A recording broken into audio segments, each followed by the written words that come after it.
चमकपुर गांव में गोपाल नाम का एक लड़का रहता था। उसकी सौतेली माँ और बाप ने उसे घर से निकाल दिया था। उसकी सौतेली माँ ने सब कुछ अपने और अपने बच्चों के नाम पे कर रखा था और गोपाल को हिस्से के नाम पे 3 गायें दे रखी थीं। गोपाल पढ़ा लिखा तो बहुत था, पर नौकरी ना मिलने के कारण उसने सोच लिया था कि वो अब उन तीनों गायें की खूब देख रेख करके उनसे जो दूध मिलेगा उसे बेच के अपना कारोबार चलाएगा। अब मैं बिल्कुल अकेला हो गया हूँ। गौ माता, तुम तीनों के अलावा मेरा अब कोई भी नहीं है। बस मेरा घर चलाने के लिए तुम तीनों को मेरी मदद करनी होगी। तीनों गायें बहुत ही हट्टी कट्टी और जवान थीं और रिश्ते में भी एक दूसरे की बहनें लगती थीं। चंपा, चमेली और मैना। मैना सबसे बड़ी और समझदार गाय थी।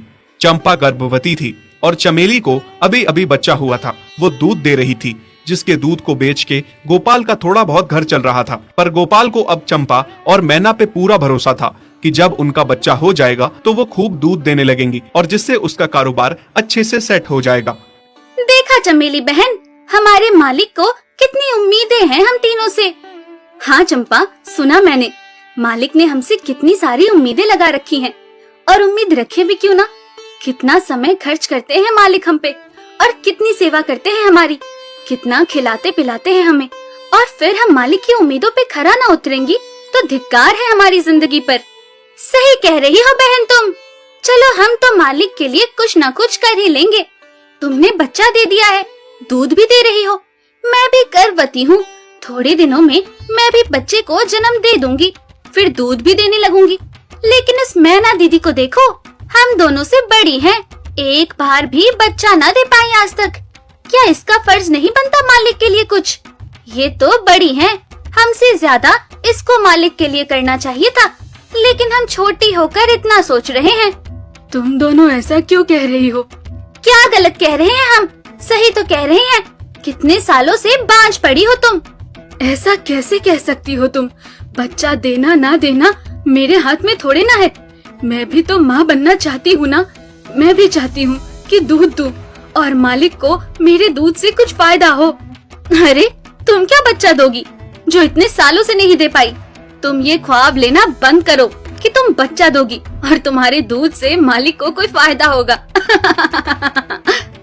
दोनों छोटी बहनें बड़ी बहन मैना की बेबसी का मजाक उड़ाती हैं और उस पे हंसती हैं। इस बात से मैना बहुत दुखी होती है और रोती है कि उसी की बहनें उसको दिलासा देने की बजाय उसे ताने मार रही हैं, उसका मजाक उड़ा रही हैं। फिर एक दिन गोपाल का पड़ोसी उससे कहता है, अरे गोपाल, तुम्हारी 2 गायें तो ठीक है, एक गाय का क्या है? उससे तुम्हें कोई फायदा नहीं है, बेच क्यों नहीं देते उसे? अरे नहीं नहीं भाई साहब, बेचना क्यों उसे? अभी बच्चा नहीं दे रही तो क्या पता कल वो बच्चा दे दे। कोई भी काम जल्दबाजी में नहीं करना चाहिए। अरे नहीं गोपाल, मेरे कहने का ये मतलब था कि तुम्हें अपना कारोबार जल्द खड़ा करने की जरूरत है, क्योंकि तुम्हारे घर वालों ने तुम्हारे साथ जो कुछ भी किया वो बहुत गलत था। अब तुम्हें जो भी करना है अकेले ही करना है। आगे शादी भी तो करनी है तुम्हें, उसके लिए भी खूब पैसा कमाना पड़ेगा। जब तुम्हारी सारी गायें दूध देंगी तभी तो कारोबार अच्छा चलेगा ना। हाँ, बात तो तुम सही कह रहे हो भाई। मेरी मानो तो तुम अपनी गायों को क्रॉस करवा के देख लो, शायद उससे बच्चा हो जाए। हाँ, ये सुझाव तुमने सही दिया, मैं कल ही ऐसा कर लेता हूँ। सुना तुमने मैना बहन मालिक की बातों को? कितना परेशान है मालिक तुम्हारी वजह से, पर तुम्हें तो कोई बात कह ही नहीं सकते। झट से बुरा जो मान जाती हो तुम। मैना ये सब सुन के बहुत दुखी होती है, पर करती भी क्या, उसके हाथ में कुछ नहीं था। गोपाल ने मैना को क्रॉस करवा के भी देखा, पर उसका भी कोई फायदा नहीं हुआ। गोपाल, जो सुझाव मैंने तुम्हें दिया था, क्या वो तुमने आजमाया? हाँ भाई, वो भी करके देख लिया, पर उसका भी कोई असर ना हुआ। ये गाय किसी काम की नहीं है गोपाल, मेरी मानो तो इसे बेच दो। मैं सोच रहा हूँ एक बार फिर से क्रॉस करवा के देखता हूँ, शायद कोई बात बन जाए। देख लो, पर मुझे नहीं लगता।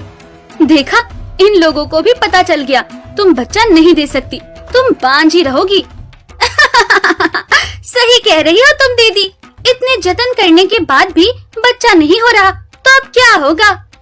गोपाल मैना को एक बार फिर से क्रॉस करवा लेता है। दोनों बहनें चंपा और चमेली मैना के बांझपन का मजाक उड़ाती हैं और उस पे खूब हंसती हैं। फिर एक दिन मैना चमेली के बच्चे के साथ खेल रही थी कि तभी चंपा देख लेती है। हाँ देख तो चमेली दीदी, ये मैना दीदी तेरे बच्चे के साथ क्या कर रही है?